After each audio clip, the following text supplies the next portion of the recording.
Length छोटी करते करते तो मेरी उम्र बीत गई है। तकरीबन हर फिल्म में यही मसला खड़ा होता है कि यार लेंथ बढ़ गई है। अल्लाह ताला ही कुछ दिमाग में डाल देता है कि यार ये कर दो तो कुछ फिल्म की बेहतरी की शक्ल निकल आएगी। बड़ी बड़ी तेज़ तेज़ से गाने सब गुजर रहे हैं कि पता ही नहीं लग रहा हो क्या रहा है। फिल्में हिट हैं पर म्यूज़िक का पता ही नहीं कोई। जुल्फ़कार अतरे का अच्छा स्कोर है।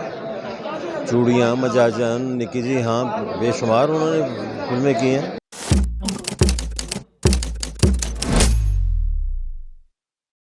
अस्सलाम वालेकुम नाज़रीन, मैं हूं कुर्बान प्रिंस और आप देख रहे हैं इनर पाकिस्तान। नाज़रीन, एक मरतबा फिर एक नई सेलिब्रिटी के साथ, एक नई शख्सियत के साथ आपकी खिदमत में हाजिर हैं और इस वक्त मेरे साथ मौजूद हैं 10 नेशनल अवार्ड याफ्ता ज़ेड जुल्फ़ी साहब, जो पाकिस्तान फिल्म इंडस्ट्री के सीनियर एडिटर हैं।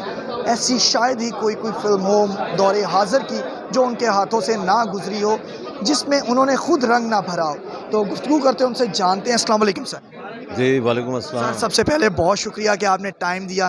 क्या कहना चाहेंगे फिल्म तेरे बाजरे दी राखी के हवाले से? बाजरे दी राखी बड़ी ज़बरदस्त फिल्म बनी है और नूर साहब हमेशा सही अच्छी फिल्म बनाते हैं। और फिर ऊपर से सफदर मलिक साहब जिन्होंने इतना सरमाया लगाया और एक अच्छी फिल्म बनाने की उन्होंने भरपूर यानी कि नूर साहब का साथ दिया। और नूर साहब ने बेहतरीन फिल्म बनाई है उनके लिए, और अल्लाह करे कि अब लोग देखेंगे तो ज़रूर पसंद करेंगे, क्योंकि हमें भी बड़ी पसंद आई ये फिल्म और काफ़ी अरसे के बाद हमारी। मेरी एक नाक़िस सी राय है कि एक एडिटर फिल्म में 70% किरदार अदा करता है। कि 10 घंटे की अगर वीडियो बनी है तो उसको उन्होंने 2 घंटे पे या 1.5 घंटे पे लाना है। तो कितनी मुश्किल पेश आई जब एडिटिंग कर रहे थे? कोई दिलचस्प वाक़या जो पेश आया हो एडिटिंग करते हुए? देखें, ये लेंथ छोटी करते करते तो मेरी उम्र बीत गई है।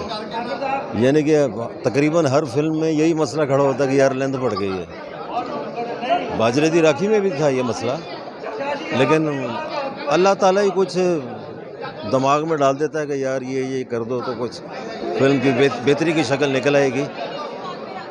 रंग तो अल्लाह ताला ने भरने होते हैं, लेकिन मैंने अपनी वजह भरपूर कोशिश की है कि लोग इस फिल्म को एंजॉय करें, कहीं जाके बोर ना हो। सर, गाने कैसे लगे जब आप एडिटिंग कर रहे थे? उनके शॉट्स कैसे लगे? उस हवाले से थोड़ा सा एक्सपीरियंस अगर शेयर करें हमारे नाज़रीन के साथ। गानों का लोग मज़ा लेंगे, क्योंकि काफ़ी अरसे के बाद मैंने भी पीछे जो कोई फिल्में देखी हैं, कोई किसी का गाना मुझे कोई इतना कोई बड़ी बड़े तेज़ तेज़ से गाने सब गुजर रहे हैं कि पता ही नहीं लग रहा हो क्या रहा है, बस चल रहा है। लेकिन इसमें थोड़ा सा लोग गानों को ज़रूर एंजॉय करेंगे और थोड़ा सा ठहराव के साथ देखेंगे कि क्या इसका जो मज़ा लेना चाहिए। आपको भी पता होगा कि काफ़ी अरसे से कोई गाना हिट हुआ है, बताएं फिल्म का, किसी फिल्म का। हालांकि फिल्में हिट हैं पर म्यूज़िक का पता ही नहीं कोई। और वैसे भी जुल्फ़कार अतरे का अच्छा स्कोर है। चूड़ियाँ, मजाजन, निकी जी, हाँ बेशुमार उन्होंने फिल्में की हैं और ज़ाहिर है उन्होंने भी अच्छा काम किया है। मुझे तो बड़े पसंद है। जब आप एडिटिंग कर रहे थे तो कौन सा फिल्म का ऐसा डायलॉग लगा जो आपको सबसे ज़्यादा बेहतरीन लगा हो, दिलचस्प लगा हो और दिमाग में नक्श हो गया कि ये ज़बरदस्त, ये पंच लाइन हो सकती है इस पर?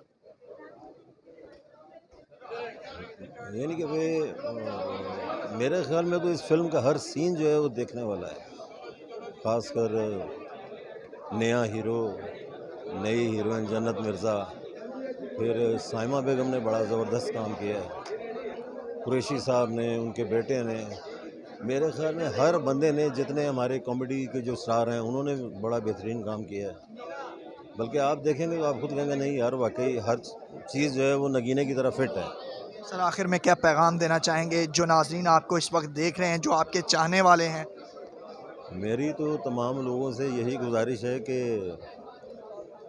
लाहौर की फ़िल्म लग रही है, लाहौर की बड़े अरसे बाद एक पंजाबी अच्छी फ़िल्म लग रही है, तो इसको देखें और देख के एंजॉय करें, मज़ा लें। चूड़ियों और मजाजन का मज़ा के बाद ये फ़िल्म इस काबिल आई है कि इसको देखा जाएगा और मुझे उम्मीद है कि लोग देखेंगे इसे। बहुत शुक्रिया सर, थैंक यू। जी नाज़रीन, आपने ज़ेड जुल्फ़ी साहब की खूबसूरत बातें सुनी, जिन्होंने कहा कि चूड़ियों और मजाजन के बाद एक पाकिस्तानी सकाफ़त की तर्जुमानी करती है एक ऐसी फ़िल्म तेरे बाजरे दी राखी आ रही है, जिसे देखकर नाज़रीन खूब इंजॉय करेंगे। उम्मीद है हमारी ये वीडियो आपको पसंद आई होगी। इसी के साथ कुर्बान प्रिंस को दीजिए इजाज़त। अल्लाह निगहबान।